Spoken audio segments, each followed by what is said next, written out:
CPM-ലേക്ക് വന്ന ശേഷമുള്ള ആദ്യ സമ്മേളനമാണ്. എങ്ങനെയാണ് സമ്മേളനത്തിൽ പ്രതിനിധിയാണോ എന്താ? അല്ല, സമ്മേളന പ്രതിനിധിയല്ല. ഞാനിവിടെ എത്തിച്ചേരണമെന്നുള്ള ഒരു സൂചന കിട്ടിയതിന്റെ അടിസ്ഥാനത്തിൽ വന്നത് മാത്രമാണ്.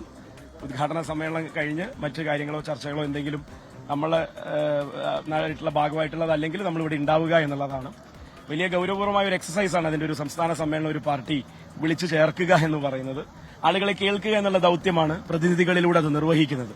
തെരഞ്ഞെടുക്കപ്പെട്ട പ്രതിനിധികൾ ആ തെരഞ്ഞെടുക്കപ്പെട്ട പ്രദേശത്തിന്റെയും ജനവിഭാഗത്തിന്റെയും പ്രാതിനിധ്യമാണ് ഒരു സമ്മേളനത്തിൽ അടയാളപ്പെടുത്തുന്നത്. പറയാനുള്ളത് പറഞ്ഞ് എങ്ങനെയാണ് മുന്നോട്ട് പോകേണ്ടതെന്ന് ചർച്ച ചെയ്ത് അതിനെ രേഖയാക്കി ഒരു നയപരിപാടിയാക്കി കൊണ്ടുപോവുക എന്നുള്ളത് ചില്ലറ കാര്യമല്ല. ആ ചില്ലറ കാര്യം ഏറ്റെടുക്കണമെങ്കിൽ ഇന്ന് ഈ സംസ്ഥാനത്തിലും ഈ രാജ്യത്തിൽ തന്നെയും അതിന് ഇടതുപക്ഷ പ്രസ്ഥാനങ്ങൾക്ക് മാത്രമേ അതിനുള്ള ജനങ്ങളോടുള്ള ഒരു കമ്മിറ്റ്മെന്റ് ഉള്ളൂ എന്നാണ് ഞാൻ മനസ്സിലാക്കുന്നത്. താങ്കളുടെ പഴയ രാഷ്ട്രീയ പശ്ചാത്തലം തീർത്തും ഭിന്നമായ ഒരു സാഹചര്യമാണല്ലേ?